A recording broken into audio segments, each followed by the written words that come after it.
Hey guys, it's Robert from East Coast Sign Design. Today we're going to be doing a disassembly and cleaning of my vevor 5 kilowatt heater. I'm not going to show you the entire process of the cleaning, as that's done in a separate building than this one. I'm not taking the camera over, but I'll show you how to disassemble your heater and what to look for, and reassembly and fire it back up. So she's just running now after the cleaning. I was having some issues with coking in the burn chamber, and it was causing misfires. I had two E8 error codes, which is a failure to fire, and a lot of sooting smoke coming out of it on fire up. So I knew it was time to get her cleaned up. As many recall, in my previous video, I posted about the heater, my long-term review. I'm running about 10% waste engine oil in the fuel, between 5 and 10%. And I don't think that was the contributing factor why I had a coking up issue, but it was part of the factor. I think the biggest reason is this is a wood shop, and my intake screen for the combustion is in the wood shop. So I think that's been the contributing factor why she coked up. That, and it could be either a combination of this is plugging up, or I'm getting sawdust in the combustion chamber. So hopefully this solves it for the rest of the winter, and I'll be looking at screening that up. So join me on this video, and I'll show you how I take the heater. Alright guys, so we got the Chinese diesel heater off the wall. So now we're going to start taking it apart. You're going to notice a lot of dust and other stuff inside the burn chamber. I don't have any kind of screening on this to prevent the shop wood dust from getting involved, so it is an issue, but we'll work around it. So it's not too bad in here. It's not as bad as I was thinking for dust on the casing, but it is still a fair amount of dust being built up in here. So as mentioned in the intro, the reason we're taking the Chinese diesel heater apart today is I've been having some burn issues with it. It's not firing up on occasion, and I'm getting some white smoke on fire up. So some of that may be because of my 10%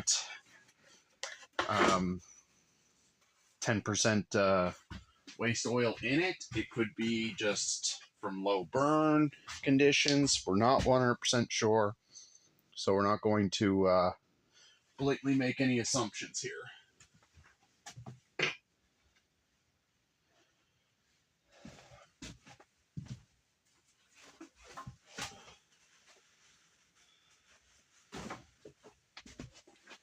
So for taking these diesel heaters apart, you're going to want some Allen keys and a way to take this base plate off. I'm just using a pair of slip joint pliers because I know it's not on there very tight. These are like 10 millimeter hex bolts, so it's not that difficult to get a wrench on them. I could have left this base plate up on the mount, but I find it easier to just take 2 screws off and work on the base. Work on it like this. So another issue that could be why I'm having burn condition problems is not necessarily from the fuel, but from the intake air. I'm seeing a bit of sawdust on the inside of the intake here. Yeah, like clean finger. So I'm wondering if she's kind of coking up from debris, because this is my intake screen, and you can kind of see some of it's a little bit of dust inside the hole. So I'm wondering if I'm just sucking in crap. So we're not sure yet. That's why we're doing an autopsy investigation.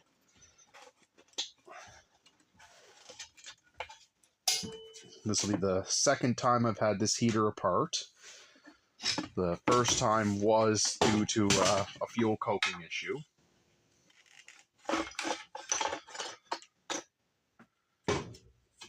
Yeah, we definitely got a sawdust issue going on here, so I think I'm going to have to eventually look at getting a filter for the outside of the heater. So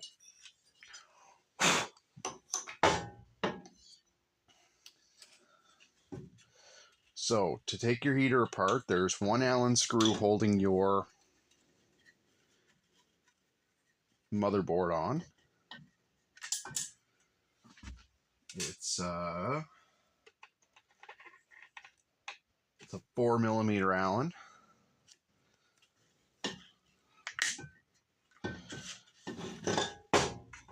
And it just comes unhooked.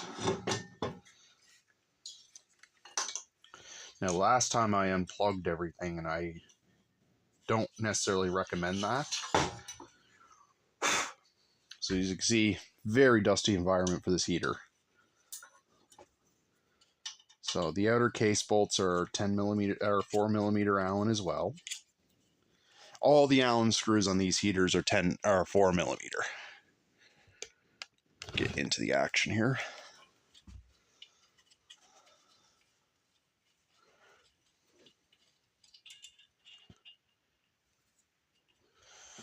So these really long ones are your outer case, and I think the inner case are shorter.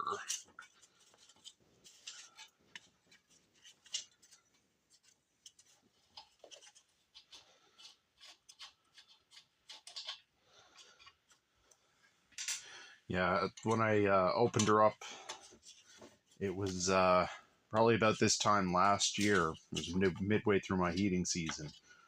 I had been running about 25% waste oil, but I wasn't running it wide open. I was running it at Alpine low. So I think the lack of a hot burn chamber was causing the fuel to not fully burn up. It was leading to my coking issue. So again, in this, it could be a coking issue with the 5 to 10% ratio I'm doing, but now I'm starting to wonder if I'm sucking too much sawdust into her. So off comes your fan and intake, and you can see there's a lot of sawdust built up around this outside casing, but inside's not too bad.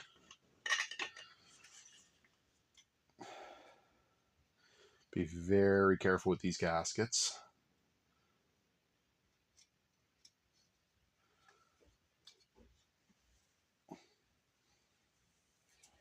So you can see my gasket's still in really good shape. So there's the inside of the burn chamber, or the inside of the intake chamber. As you can see, it's quite clean in here. It's not too bad, but I am getting some back coking. There's some soot building up on the outside, so that's probably from flame out. So now we're going to get the glow plug out. And this, if I remember correctly, it's not very tight in here, and I might have a wrench in the shop that'll fit that. Once I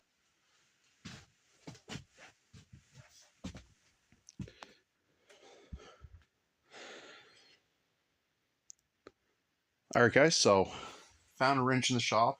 It's 12 millimeters, so this glow plug is 12 millimeters metric. It is easier to take it out with a glow plug wrench, but it's not in there so tight that you need to. I remember the first time when I took this apart last year, it was so loose I didn't even need a wrench. So it might be worth opening up your diesel heater, guys, the first time you get it, and make sure that this glow plug is on tight.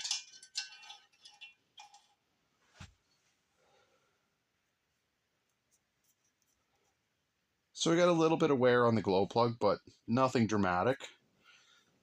It's still in really good condition.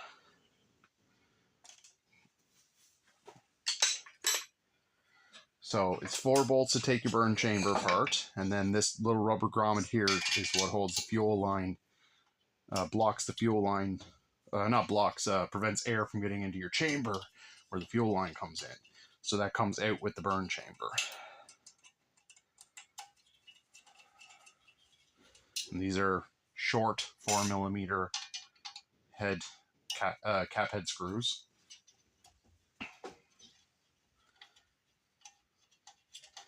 So these things are very field strippable. That is something really nice about both the original Webasto ones and the Chinese diesel heaters, that they're, once you get the burn head away from your body, they're very fuel strippable. or field strippable. I mean, it's, what are we up to? Nine Allen head screws and 4 bolts, and the glow plug. So I mean, a 10 mil, a 12 mil, and a 4 mil Allen, and then you can strip your unit down. All right. So we got our burn tube out. So let's have a look-see. All right, so we are a bit coked up down in there. I don't know how well the camera can see. I'm going to see if I can turn the flashlight on the camera.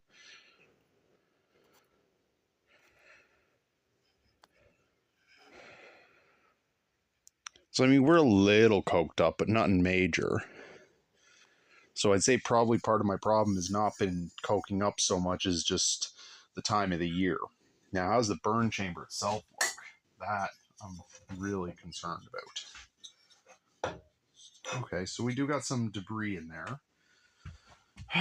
Let me just get the glow plug plugged back in. And then we can unplug the case thermometer. I don't like unplugging all of them together because then it could get lost. So, okay, so we got some debris down in there.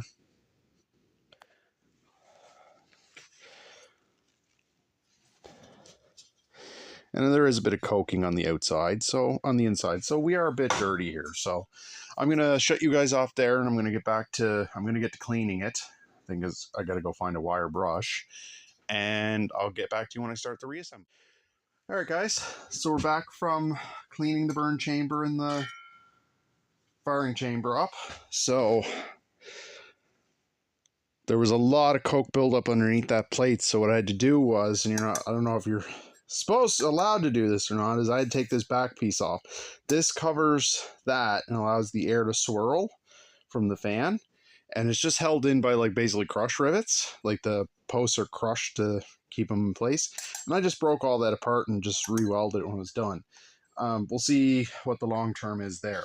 I don't think it's going to be a problem, but then I just lightly wire brushed out my burn chamber. So it's a lot less carbon buildup in there. And then I also took time to blow the casing apart with compressed air because there was a lot of sawdust buildup on it. Long term, I think I'm going to have to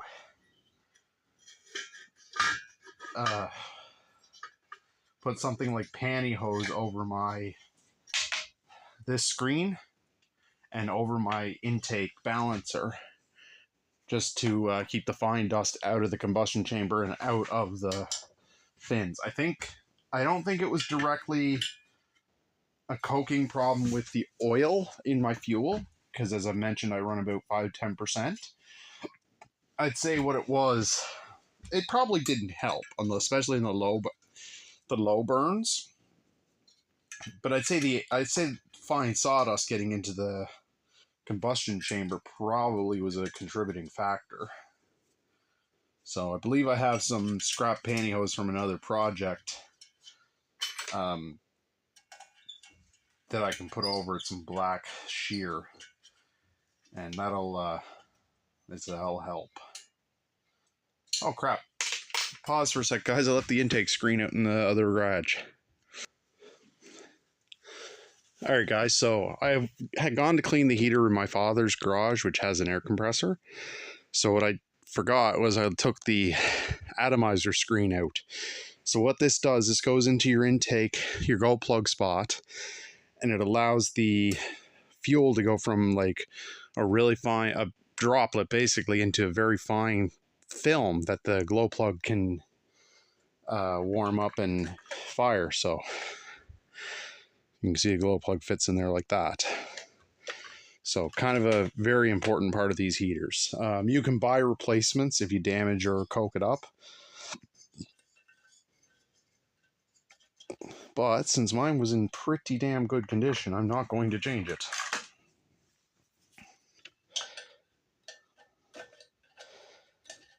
So you just basically push it all the way in until it seats. Let's get these bolts finished tightened down. So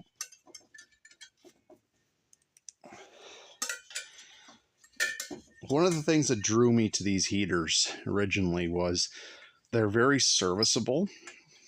The aftermarket support, even if it's not the same brand, is incredible, because as long as you get one from a Chinese manufacturer, they're pretty much interchangeable parts wise in their class of size. Of course, a two, 2.5, and 3 is not the same size as a 5 and an 8. And the only difference really between a 5 and an 8, or the difference between a 2, 2.5, and 3, is the amount of fuel being pumped in. In the case of the 5 and the 8, a true 5 and an 8, there's a lot more fuel being pumped in on the 8 than there is in the 5 kilowatt units. Now, unfortunately, a lot of these manufacturers do kind of overinflate their numbers. So, I personally haven't done any testing to figure it out, but a lot of other YouTubers have, and apparently the 5 kilowatt unit is closer to like 3.5 kilowatts if you go by the density of the fuel and the amount consumed. Now, whether that's true or not, I don't know, but that's what they're claiming, that if you factor in how much energy is in a liter of fuel, that it's impossible to be a such and such unit. Again, that's outside of my knowledge on these machines, but even if I derate this down to 3.5 kilowatts, it's rated for even still more than my square footage of my shop. So it's been really good for keeping the shop warm. I mean, it's not going to be perfection here. It is again undersized. It is not what it says it is, so it's technically undersized. But I've had no complaints. So this rubber tit's a bit hard to get in place.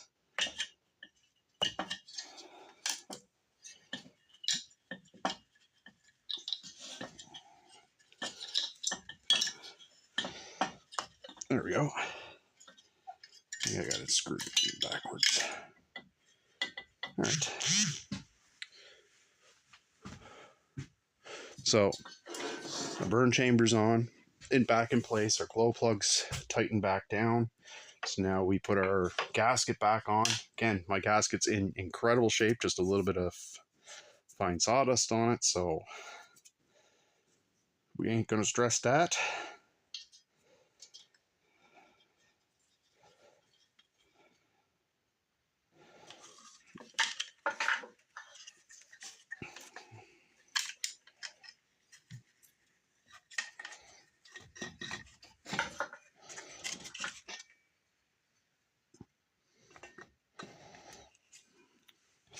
And again, our long bolts are the ones that go through that hold the fan down.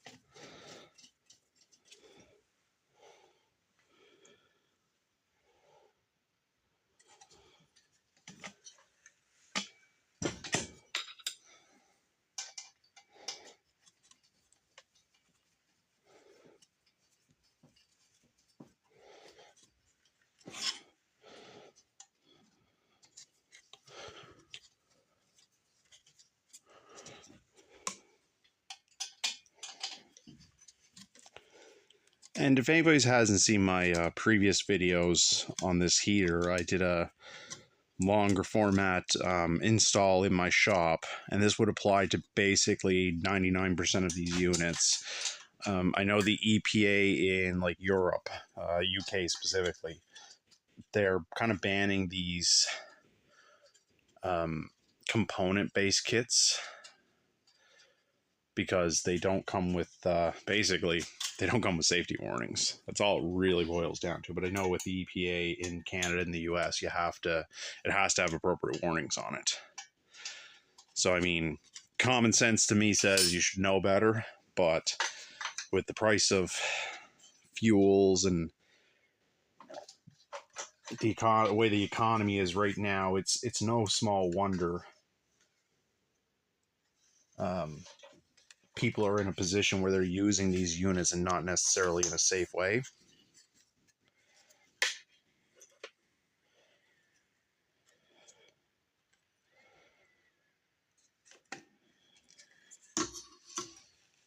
Okay, what do we got wrong here? Okay.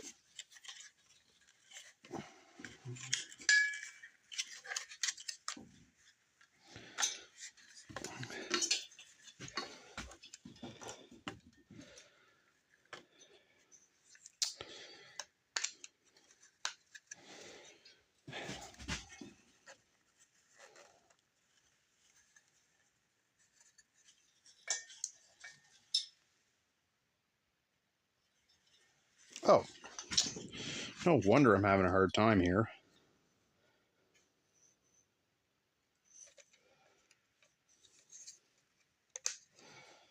I was trying to put the heater on the wrong side of the fan unit.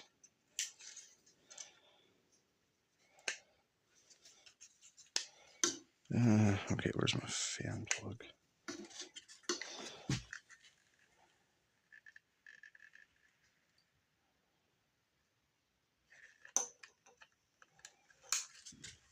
Hopefully I didn't get that backwards. I don't think I did.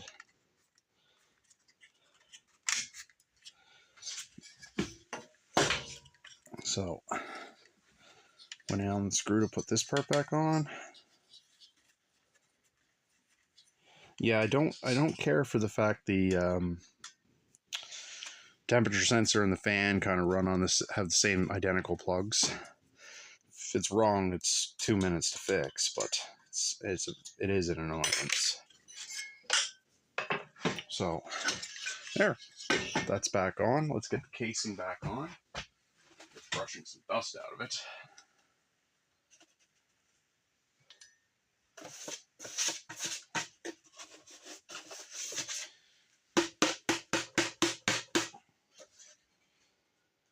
Yeah, I think long term, like I said, I'm gonna have to put something like pantyhose or some kind of fine filter over both the intake screen and the screen for the unit.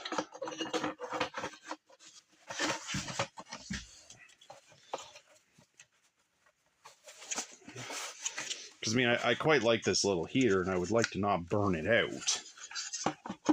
Not that I think I would burn it out, running it without running it the way I have been. But it's still nice to, you know, not deliberately do it. Okay, I'll get the top.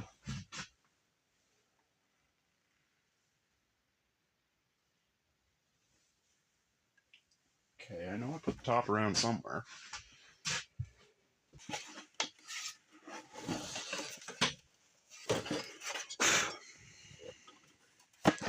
I'm only just putting this on just to make it a little bit easier to install the bottom plate.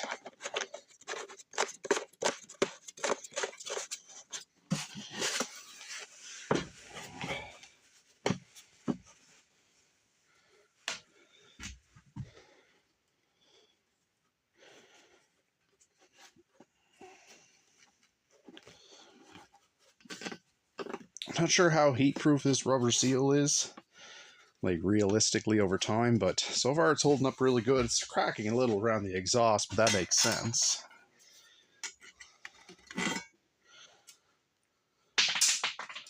Oopsie.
Alright guys, so it's ready to reinstall on the wall.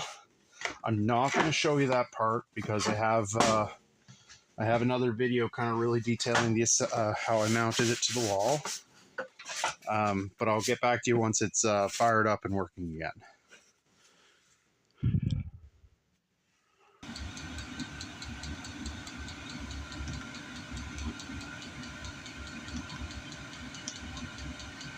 Alright guys, so you can see she's fired up pretty successfully. That's the burn chamber thermistor temperature gauge. She fired up almost immediately. This morning, like, she went into E3 error code, and I had to fire her a second time. This time she fired up immediately. She's getting right up to temperature. I mean, she's gone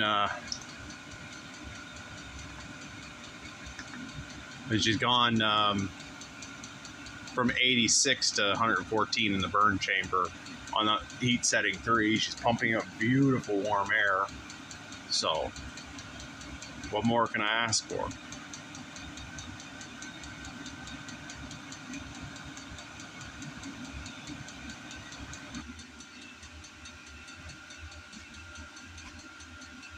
Alright guys, so I hope that helps you with any problems you're having with your Chinese diesel heaters. Again, specifically this is a vevor, but as long as they're made from a Chinese manufacturer, a clone of the Webasto's, this will be applicable to everybody. Again, long term, I think I'm going to have to put some kind of air screen, like a pair of pantyhose or something, just to keep the fine dust out of there. I don't know if I want to put a proper air filter on it just for resistant purposes. And then again, also put one up there on the intake screen just to limit how much crap gets into the casing, because then I'm losing efficiency. But overall, for how long I've had the heater in here, I've had it in here since November. I've burnt 20, I want to say between 25 and 30 liters of fuel in it so far. I'm just about down of my 10% waste oil mix. So I'll be switching over to just straight diesel for the next 20 liters. And continue on. So hope this helps, guys. If you like it, comment, subscribe, let me know. Thanks, bye.